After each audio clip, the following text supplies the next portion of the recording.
Hey guys, how's it going? Welcome to another Trains with Shane Willett run video. Our guest today is a Kato, which is somewhat unusual for the channel. I'm usually picking up Atlas or Bachmann or something else. I love Kato. It just usually doesn't happen that I find a particular road that I need to pick up. Now that being said, if I have anything custom made or custom painted by any of my friends that do that, it's usually a Kato base for obvious reasons. So imagine my surprise when I was browsing eBay, which is always good for your wallet, and I found this. It is an SD70ACe in Kansas City Southern colors, road number 4034. The insert here looks different. I mean, you guys know what the normal Kato insert looks like. I think that someone along the line may have custom printed this. Interestingly, David Hawkins in Plano, Texas is actually local to me. Maybe I'd get a chance to meet him one day and find out where he takes these fantastic pictures. The normal Kato green insert, I think, is what these came with originally. So I think this might be something that someone printed out and put in here after the fact. Although from my research, Kato did make this, and this isn't a custom run or anything. All of that aside, I picked this up on Evil Bay, like I mentioned. I paid way too much money for this thing. And I don't know why the bid got up that high, because it shouldn't have. I don't set high maximum bids early on. I'll wait till the last second to bid on these things so that it doesn't inflate the price up, so I can get the best deal I can get. This Kato unit cost me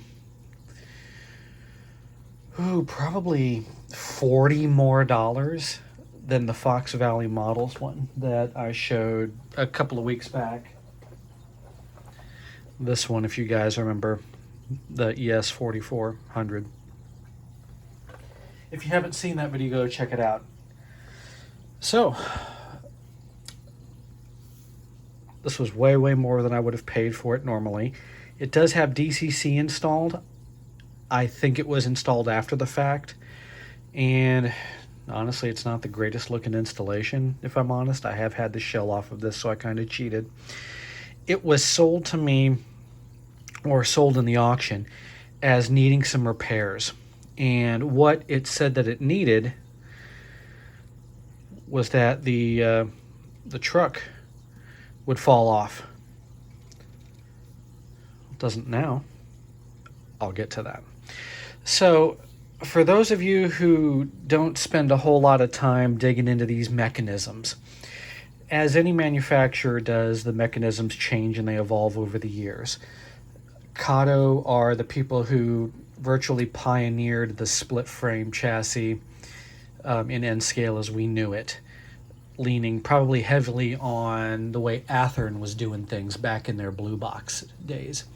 And as you guys know, you'd have a centrally mounted motor. You would have drive shafts, either a solid shaft in its entirety coming off the engine, or maybe a stub axle that goes into a worm gear assembly that is captive in the frame halves at the very ends, like in the case with the Katos. And then the truck assembly would have, I guess you would call it the spur gear. I'm not sure what you would call that gear, that would come up when you put the truck in and interface with that worm gear. Great design. It has worked. Everyone uses that for the most part. Somewhere along the lines, Kato changed something. I don't know when or where. I only own one other unit like this as far as the design goes. Excuse me. The way it is now is the worm gear and the shaft, or a little short stub shaft, are part of the truck assembly. As in, when you remove the truck assembly, it pulls the worm gear and everything and that little stub shaft out. It ends up looking a lot like the older Athearn Blue Box stuff. You know how it had the worm gear built into the top of the truck assembly as such, and it didn't stay in the chassis when you remove the trucks.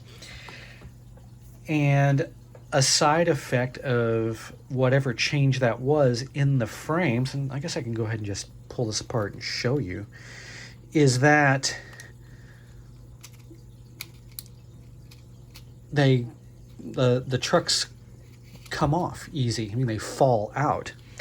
I mean, if you were to look at this here, it looks a lot like they've always looked, right? But then I don't want to take this thing apart and screw with it after fixing it. Now, the fix, you guys are going to laugh.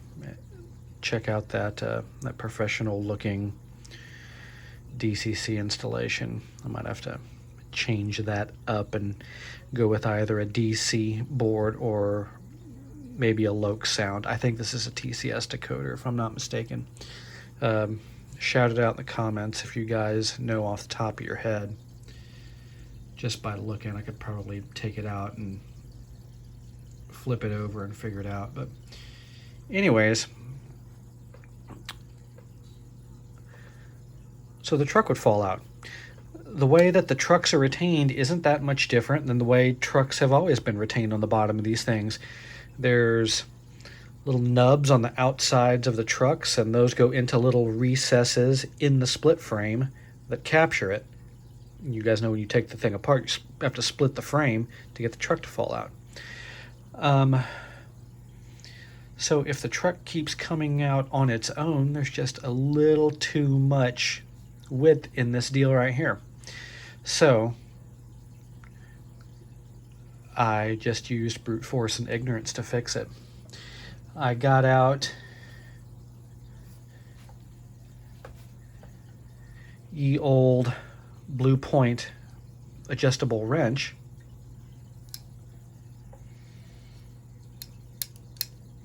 got grippy in here, and just put a little bit of persuasive pressure on either side of those frame halves, right where the truck is captured, right here. Okay, it ain't coming out, at least not easily. It's not falling out on its own, and it's not going to be an issue. So don't be afraid to, make little adjustments. Don't go yarding on it with everything that you've got, but don't be afraid to exact a fix. Now, the design of this thing overall, it's typical Kato. It is put together well. The shell doesn't have a ton of fine details on it. I mean, you've got your number boards, your safety rails, no see-through grills, no photo etched parts, cast in fan grills and exhaust stacks, maybe a couple of added parts that the AC and the whatever that antenna is, maybe a PTC antenna, but no separate grab irons. Zoom you in. Pretty decent paint. It's not perfect. For what I paid for this thing, I could have gotten a Scale Trains in DC, not DCC. Yeah, good looking unit. Note my greasy paw prints here. Kato, made in Japan. Our truck directional indicators, meant to point towards the outside of the locomotive. not the direction of travel. It's not always, this truck goes that way, that truck goes that way. So yeah, not a whole lot to say about this one. You guys know I love Kansas City Southern due to family history and that they're still my local railroad, albeit in their Canadian Pacific Kansas City ownership now. I finally saw one of those units painted in the CPKC livery, and I'm not gonna lie, it looks good. I like it. This looks better. So, just my opinion, your mileage may vary. So, it's a Kato. What do you say we get this thing onto a test track, find my DCC controller, find out what it does or what it does not do. I'll see you guys over there. Alright guys, we have cleared off enough room on the disgusting workbench for the executive portable switching layout. The power is provided by NCE Power Cab. When you want trouble-free, easy-to-use DCC, except no substitutes. Excuse me. All right, so let's get our track power turned on. Select loco. We're going to try the cab number here, 4034.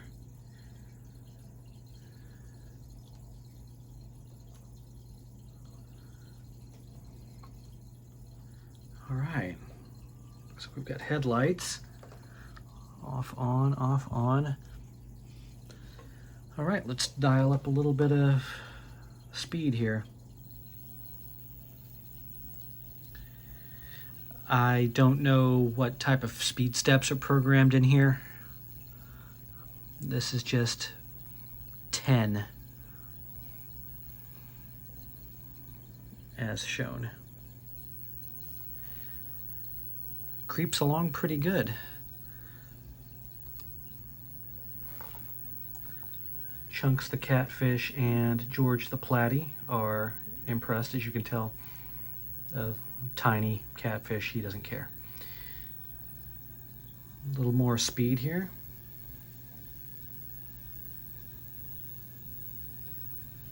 Smooth and quiet, just like a Kato should run.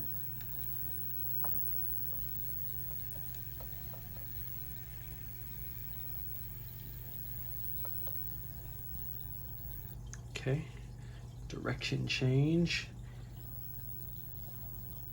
Let's ratchet it up a little bit. Looks like I've got a tough joint there in my track. I need to mess with. All right, let's give it a little bit more forward this time.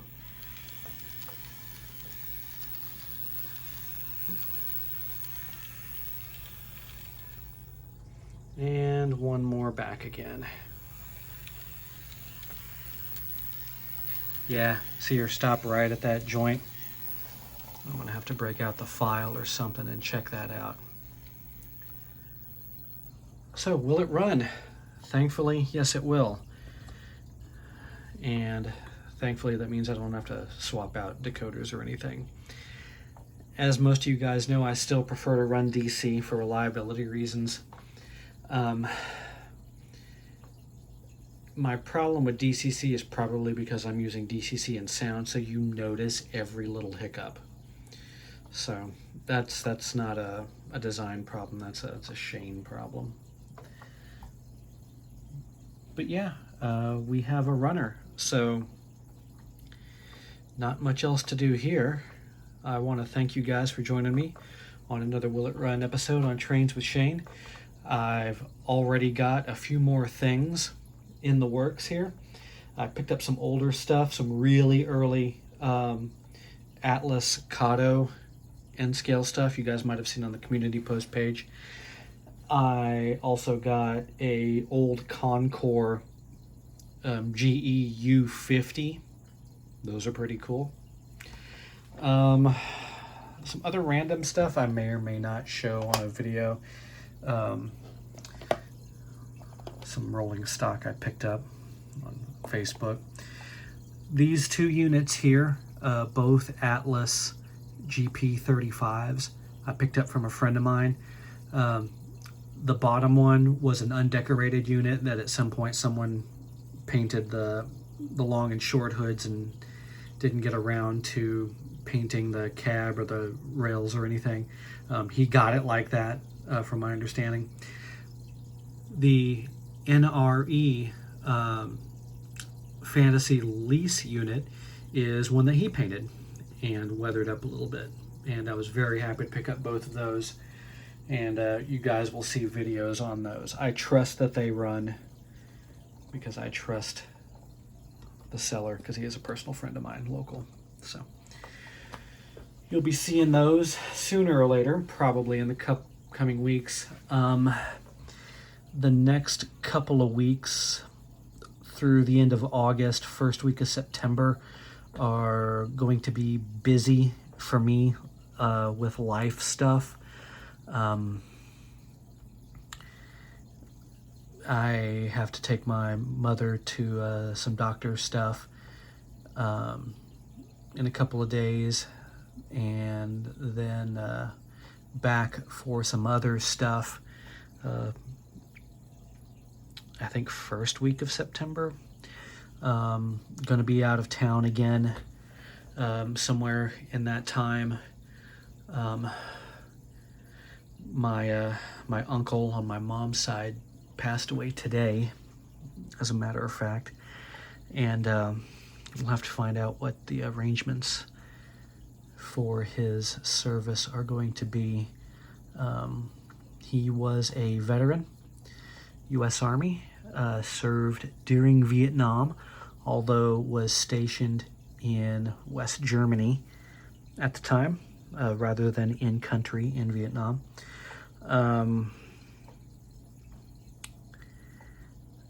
I am going to miss him. He wasn't perfect. None of us are. But he was always good to me. I'm thankful for the time that we spent together, around a decade, or geez, I guess it has been a decade or so now. He lived with us for 2 years, I think, 2 or 3 years, when he was going through some transitional stuff, like career-wise and things like that.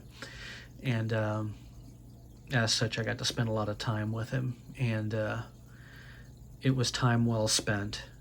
And yeah, I will miss you, Uncle Paul. Anyhow, back to the train here. It does run. I paid way too much for this sucker. It was over $150. I wouldn't have gone there if it wasn't Kansas City Southern. The other locomotive by the same seller went for over $175. So I guess Kansas City Southern is in demand. So with that, I want to thank you guys for joining me on another episode of Trains with Shane on this Will It Run? Yes, it does. Until I talk to you guys again, stay safe. Reach out to your family. Tell them that you love them. And I'll see you soon.